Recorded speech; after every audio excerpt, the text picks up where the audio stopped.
Serena Matcha here. In today's video, I'm going to discuss why I love the website Fiverr and why Fiverr has been an immense help to my author career.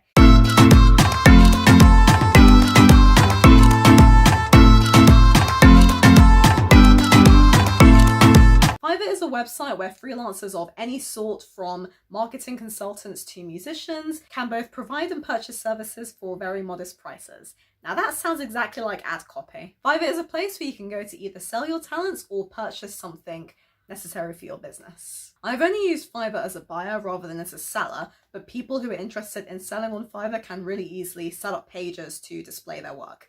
These are called gigs. Most sellers on Fiverr usually have a 3-tiered gig package. Basic gig package, which is the cheapest, a standard package, which is the middle, and a premium package, which is the most expensive. Yeah, not at all logical. What they offer in each package depends on the kind of service that they're offering and how much they're willing to offer for that particular service. I actually heard about Fiverr in 2018 from my very good friend Kat, who's the same lady who designed my website and originally set up my email list. She recommended it to me for finding good cover designers. I had a browse around and I found this cover designer named Olivia Pro Design. She had really good reviews and her designs were very beautiful, but they were also quite cheap. I usually message her before I order anything for custom offers. So when I requested her to do a cover for Every Last Psycho, my first book, I got a custom offer because I wanted the picture of the lady, but I also wanted the tier, and the tier, that was like an extra kind of image modification. Altogether, the cover only cost me £17 for both the ebook and paperback cover. It was $22, so ridiculously cheap, and I think it's a nice cover. I mean, most people like it. Olivia has designed every single one of my book covers, and I always get a ton of compliments on them. I get people telling me that they look very beautiful. I think that they're very beautiful. The reason why Olivia's designs are cheap is because she uses stock images, and that doesn't bother me at all. I know some people might not like the idea of that, but I don't have a lot of money and I really can't afford to spend 300 quid per book cover. So I'd rather spend £20 on a cover which is really nice, even if it includes stock images. Olivia is very responsive, she's very professional, and her packages also include free unlimited revisions, which is great. So if I need her to edit something, then she does this for no extra charge, which is a really great deal, to be honest. I'll send her a message, I'll say this is the kind of cover I'm looking for. I'll go, she sends me a link to deposit photos, and then I'll pick which photos I want her to use. Sometimes I give her like a few to choose from. I'll say I like this one, but I also like this one, and then she'll work her magic and bring me something. And then I'll say, okay, I'd like you to change this, this, and this. I rarely accept the first version. I think that's quite rare in general. Like, she usually does maybe 1 or 2 changes on something. Sometimes I might pay a little extra for something like an extra stock image, or just changing something. For Professor Valentine, the original cover design, I might show it actually, it was completely different to this, so I did pay a little extra to change the images because the original design, like, I thought it looked cool, but it didn't really fit like contemporary romance. It was a bit too avant-garde, and I'm trying to go for something very simple, very straightforward. You can see, you know, there's a lady and there's a hot guy, and you know, I wanted to kind of keep that feel, keep that very commercial kind of feel. Also takes, I think, between 2 and 4 days for most orders. Really quick. It doesn't take her like weeks and weeks to do one cover. I mean, I don't know how she does it. She has like 70 something orders at once. I once messaged her asking her about this, and she just said, I'm a hard worker. Maybe she has, I don't know, like giant screens in her house where she works. I don't know this woman. All I know is that if it wasn't for her, I'd have no career, so she is a fucking angel. I have also used Fiverr before for beta readers. I have a novel that I have been working on since last year. I'm not going to reveal it yet, but I initially wrote it as a novella back in 2018. And at the time, I sent it to 2 beta readers on Fiverr, and they both gave me some feedback on it, which helped me a lot to kind of develop the story. I also hired a beta reader called Bethany Votal, or Votor, I'm not sure how to pronounce her surname, but yeah, she read through Anne and around midnight. Her feedback on Anne helped me cut the book down from 85,000 words to 70,000 words because there are a few early chapters which, if I'd have left them in, the book would not have been as good. So it shows the power of beta readers. We all need each other. We're all connected in the great circle of life. I know that there are some people who say that you shouldn't pay for beta readers. Honestly, I think that the person is providing a service and they deserve to be paid for their time. I really don't think there's anything wrong with this at all. If you would prefer not to pay for beta readers, that is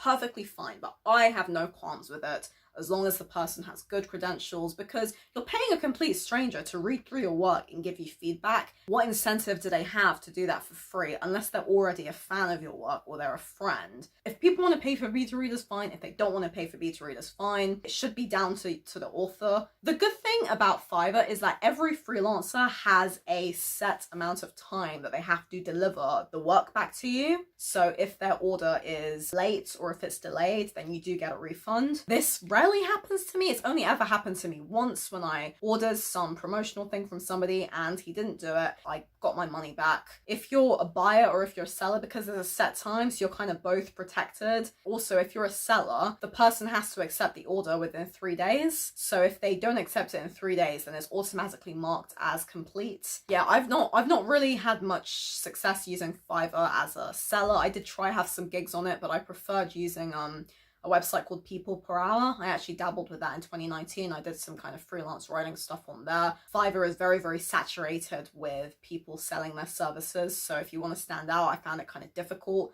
But with People Per Hour, it's kind of like the opposite to Fiverr. With Fiverr, you see all the people who are selling their stuff, so it's very good for buyers. But with People Per Hour, you see all of the people saying, I want somebody to do this, this, and this, and then you can apply. They're both great at the end of the day. They're both great. It's just different needs. I don't recommend using Fiverr for book promo services. There's lots of people who sell things like great Kindle book promo. If you want to use book promo services, then use websites like Authors XP or Book Cave or the Fussy Librarian. These are all websites which I have talked about in previous videos, because these are websites which directly connect authors with readers. Whereas if you just purchase somebody's gig on Fiverr claiming to promote your book, you don't really know what they're going to do with that. There are a lot of scammers out there, and I will stress that. It is important to be aware that even though I am a fan of Fiverr, I know there are scammers out there. And while I have had good experiences with Olivia Pro Design and with beta readers,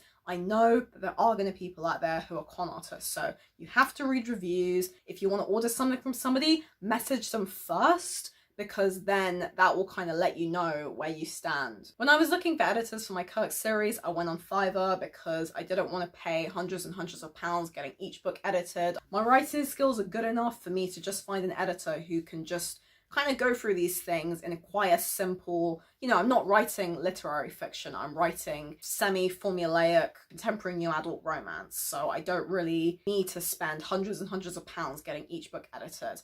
Again, some authors might not like that, but this is what I'm doing, this is how I'm doing it, and it's working out for me. I did look through a few different editors on Fiverr. I asked for sample edits, which I really recommend you do. A sample edit could literally be 1 page, just like send a page of your work and get them to go through it for you, because then that will give you a feel if the editor suits you. The one I picked who's done most of my romance stories, she's British and she's also an English tutor and she loves romance, so that is like perfect for me. That was like bang, and her services are not very expensive and she does a really nice job, and she enjoys the story because it's like, these are the people I'm selling this to. So having someone who's really passionate about romance, who's also British. The other editor as well, she's also got a UK background. Well, she's from South Africa, but she's got a lot of family from the UK, so she's kind of familiar with that. And that was important to me because the Kirk series, because it's based in the UK, I really thought it would be easier to just have a British person edit them, because I just couldn't really be bothered to kind of go through all of the slang terms and this and that. There are some indie published authors that don't even bother paying for editing. They just use like Grammarly or Pro Writing Aid. I even have a built-in Microsoft Word editor because I pay for Microsoft Word, so I have the editor on Microsoft Word, which is actually pretty good. I mean, for what it is, because I self-edit as well. I put the story in Comic Sans and then I read through it and I edited it, and then I send it to the editor. So it works out well for me. Obviously, you should pay for the best editor that you can afford. And I think that if you're writing a very dense novel, if you want it to be of a high standard, then maybe going for a private editor is good. But if you're just looking for somebody who will give you, a nice quality edit that is pretty inexpensive and you don't have a large wallet, nothing wrong with going on Fiverr, but it depends also on your skills as a writer. Ultimately, I love Fiverr because it has inexpensive freelancers. Most people there are very responsive and they deliver quick, good quality stuff. If you want to find like really high quality, highbrow editors, then I recommend either going through a private editor or looking at the top rated editors on Fiverr. But for quick, efficient, hardworking people who can meet your needs, then Fiverr is the way to go. Yeah, I hope this video was helpful. Please let me know if you have ever used Fiverr, what you think of it, what your experience of it might have been. If you have any questions, leave them in the comments below. And if you want to sign up to Fiverr, I've got a link below. You can get 20% off your first ever purchase. Yeah. Subscribe.